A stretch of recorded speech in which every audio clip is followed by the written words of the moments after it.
What if everything you've been told about what makes a productive day is actually holding you back? What if the pressure to optimize every hour, to measure every result, to turn every passion into output, is the very thing draining your energy? Today we're dismantling productivity guilt and rebuilding something healthier. Think about your definition of a good day.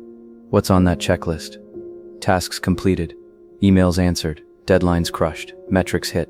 Be honest. If those boxes aren't checked, does the day feel wasted? Somewhere along the way, we absorbed a silent rule: value equals output. If you produce more, you matter more.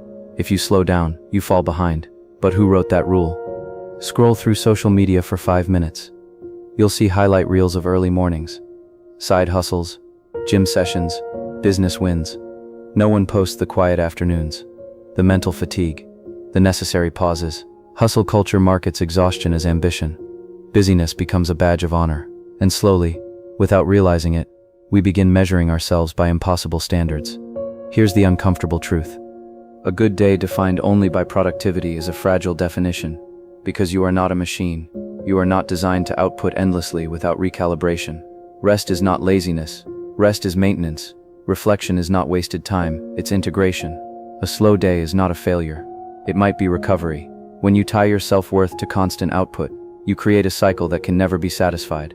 There will always be more to do, another goal, another email, another benchmark. So the finish line keeps moving, and you keep feeling behind. But what if a good day also included peace of mind? A meaningful conversation, keeping a promise to yourself, choosing presence over pressure. What if value wasn't just what you produced, but how you experienced the day? Achievement matters, growth matters, but sustainability matters more, because burnout doesn't build greatness, it builds resentment, and guilt doesn't fuel excellence, it erodes confidence. You don't need to earn rest. You don't need to justify stillness. You don't need every minute to prove something. So redefine your good day. Let it include effort, yes, but also awareness, recovery, humanity. You are more than what you produce. And the moment you stop measuring your worth by output alone is the moment achievement becomes sustainable, not forced, chosen.